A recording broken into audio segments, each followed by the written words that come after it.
Effectivement, nous sommes profondément choqués par ce qui s'est produit à Notre-Dame hier soir et cette nuit. Avant tout, on voudrait exprimer notre solidarité vis-à-vis des agents du Centre des Monuments Nationaux qui ont participé à l'évacuation des tours de Notre-Dame hier soir à la survenue du sinistre. Et puis, bien sûr, nos remerciements aux sapeurs-pompiers de Paris qui sont intervenus toute la nuit pour sauver cet édifice qui est un joyau national.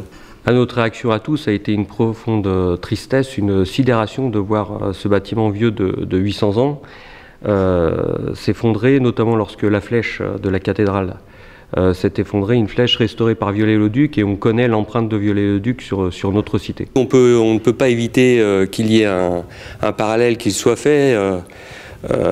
Comme à Notre-Dame, nous sommes ici pour défendre le patrimoine national qui a une renommée mondiale. Et donc on se rend compte plus que jamais du trésor qu'on a entre les mains et qu'on a le devoir de sauvegarder. Aujourd'hui, nous sommes protégés contre l'incendie, nous faisons l'objet d'inspections régulières des services d'incendie et de secours du département de l'Aude. Nous avons une défense contre l'incendie qui est basée sur des moyens de prévention pour éviter que tout incendie ne survienne dans l'établissement, et avec des règles très strictes. C'est la raison pour laquelle, entre autres, il est interdit de fumer dans l'ensemble du périmètre des remparts et du château de Carcassonne. Comme dans tous les autres monuments nationaux, on est confronté à un certain nombre de risques qui sont dus d'abord, bien sûr, aux événements naturels. On l'a vu lors des inondations du mois d'octobre dernier.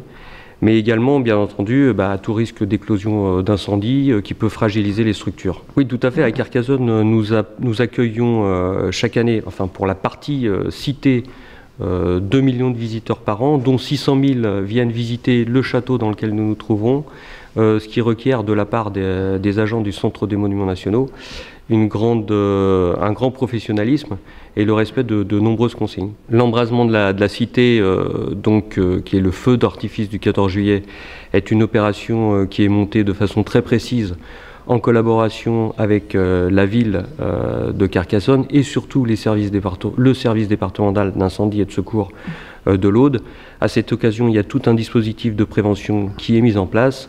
Il y a bien sûr une évacuation du public, il n'y a personne dans le monument à ce moment-là.